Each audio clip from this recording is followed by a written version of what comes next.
Selamat datang ke NK Channel. Sekiranya ini kali pertama anda boleh menyokong saya dengan menekan butang subscribe dan loceng notifikasi, okey?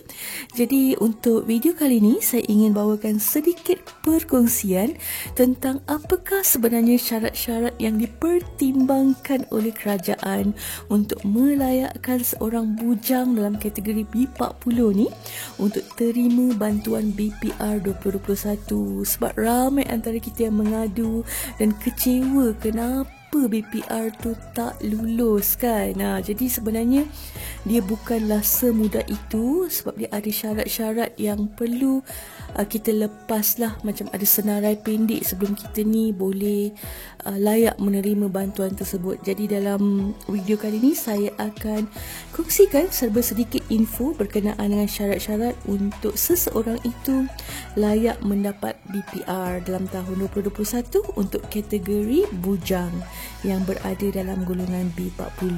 Okey? Jadi yang asasnya dulu adalah siapa ataupun pihak mana yang sebenarnya dikategorikan bujang ni. Okey, so pertama sekali mestilah kan, dan of course lah mereka yang masih lagi belum berkahwin akan dikategorikan bujang. Okey, jadi ada lagi satu kategori yang juga akan masuk dalam kategori bujang. Mereka adalah ibu ataupun bapa tunggal, balu, janda, duda tapi yang tiada anak. Jadi ibu ataupun bapa tunggal, balu, janda ataupun duda yang tiada anak juga akan masuk dalam kategori bujang ni. Okey.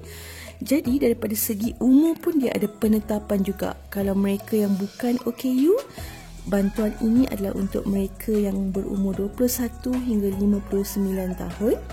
Dan untuk OKU pula daripada 18 hingga 59 tahun. Okey. Jadi itu adalah syarat asas yang pertama sekali akan dipertimbangkan untuk kategori bujang. Lepas tu kita ada syarat am pula. Okey, syarat am ni of course lah. Pertama sekali kenalah warga negara Malaysia, kenalah menetap di Malaysia. Itu adalah kena dan confirm perlu warga negara Malaysia dan menetap di Malaysia.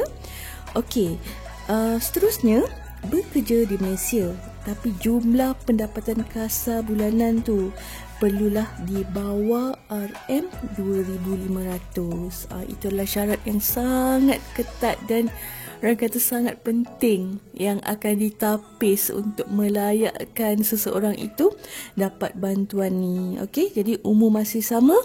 Kalau bukan OKU 21 ke 59 tahun, dan kalau untuk OKU daripada 18 ke 59 tahun. Okey.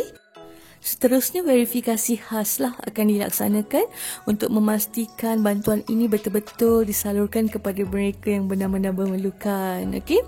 Jadi untuk verifikasi khas ni dia akan bermula dengan proses pengesahan pemohon yang akan dilaksanakan di Jabatan Pendaftaran Negara. Ini untuk memastikan mereka yang memohon tu adalah benar-benar orang kata warga negara Malaysia.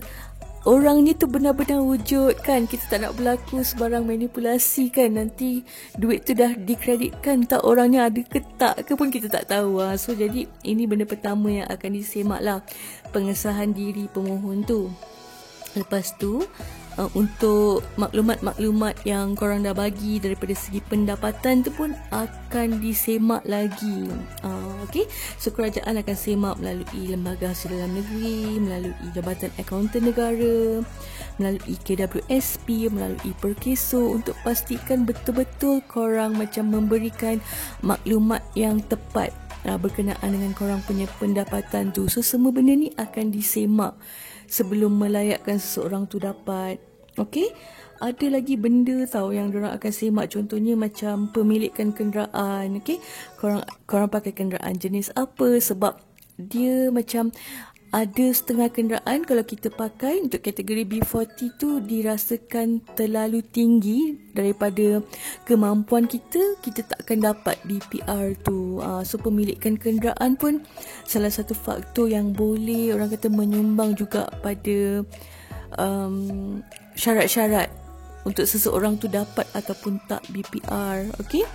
Dan sekarang ni kalau seseorang tu ada pendaftaran perniagaan, dah berdaftar dengan Suruhanjaya Syarikat Malaysia dan ada sijil SSM, mereka yang ada sijil ni pun tidak akan dipertimbangkan sebab mungkin atas dasar dirasakan mereka ada pendapatan tambahan daripada perniagaan tersebut. Yang ini hanya pandangan saya tak pasti secara orang kata benar-benar tepat kan kenapa sebenarnya kerajaan tak benarkan mereka yang dah ada pendaftaran perniagaan untuk dapat BPR ni juga. Okey, selain daripada tu pemilikan kediaman, rumah yang korang stay dan korang ada hartanah ke tak, semua benda-benda ni pun akan dipertimbangkan. Jadi kalau semuanya lepas, barulah seseorang tu akan diberikan bantuan BPR ni. Jadi jangan terkejut kalau korang tak lepas ataupun tak dapat bantuan ni sebab syarat-syarat nak dapat tu pun sebenarnya bukan mudah. Okey, dan ada beberapa syarat lain lagi sebenarnya, tapi yang saya terangkan dalam video ni yang paling penting lah kan, yang utama. Okey, semoga dengan penerangan saya korang lebih jelas sebenarnya apa syarat-syarat yang melayakkan seorang bujang dalam kategori B40 ni layak mendapat bantuan BPR 2021. Okey, jadi saya rasa setakat itu saja perkongsian saya dengan kalian semua hari ini.